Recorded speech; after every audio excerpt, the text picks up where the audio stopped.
Hello friends, আশা করি সবাই ভালো আছেন। আজকে আমি দেখাবো কিভাবে একটি এমএস ওয়ার্ড ডকুমেন্ট ফাইলকে পিডিএফ ফাইলে রূপান্তর করবেন।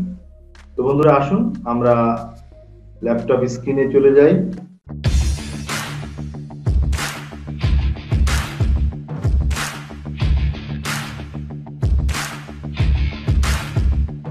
বন্ধুরা আপনারা জানেন যে পিডিএফ ফাইলে লেখা যায় না, কিন্তু ওয়ার্ড ফাইলে লেখা যায়। অন্য কোনো ডিভাইসে ফন্ট ভেঙে যাওয়ার সম্ভাবনা থাকে না, খুব সহজেই এটা প্রিন্ট করা যায়। বন্ধুরা আমি একটি MS Word document page open করছি। দেখুন বন্ধুরা, আমি আমার বিদ্যালয়ের মেধাবী শিক্ষার্থীদের একটি তালিকা করেছি। তো এই পেজটি এখন ওয়ার্ড ডকুমেন্ট মোডে আছে। তো আমি এটা পিডিএফ ফাইলে রূপান্তর করব। বন্ধুরা দেখুন, বাম দিকে ফাইল, এখানে ক্লিক করলাম। এরপরে নিচের দিকে দেখুন সেভ অ্যাজ, এখানে ক্লিক করলাম। এরপরে আমাদের সামনে একটি ড্রপ ডাউন উইন্ডো আসবে।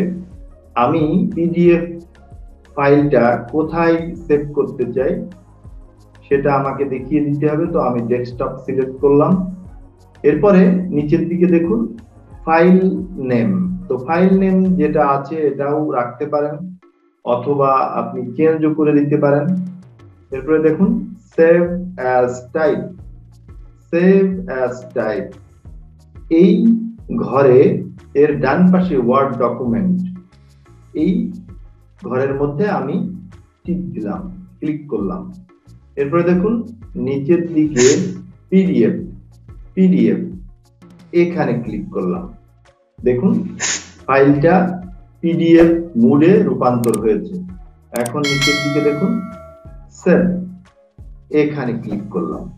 বন্ধুরা আমাদের এই ফাইলটি পিডিএফ ফাইলে রূপান্তর হয়েছে। এখন আমরা দেখব সেটা আমাদের ডেস্কটপে আছে কিনা।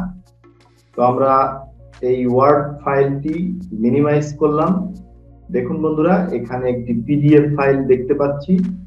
তো আমি এটার উপরে ডাবল ক্লিক করলাম, আমার পিডিএফ ফাইলটা ওপেন হচ্ছে। দেখুন বন্ধুরা, এটা পিডিএফ ফাইলে রূপান্তরিত হয়েছে। এখানে ইচ্ছা করলে আর লেখা যাবে না।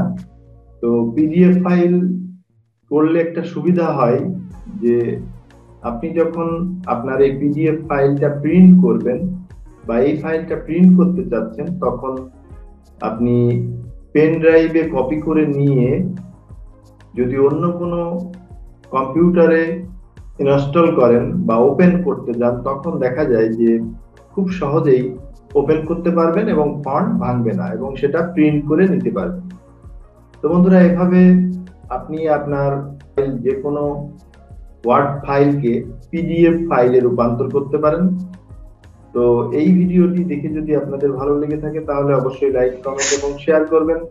এবং আপনি যদি আমার চ্যানেলে নতুন হয়ে থাকেন তাহলে বিপুল ভিশন 71 চ্যানেলটি সাবস্ক্রাইব করবেন এবং পাশে থাকা বেল আইকনে অবশ্যই ক্লিক করবেন। তাহলে আমার পরবর্তী ভিডিও আপনাদের কাছে খুব দ্রুত পৌঁছে যাবে। তো বন্ধুরা আপনারা সবাই ভালো থাকুন, সুস্থ থাকুন।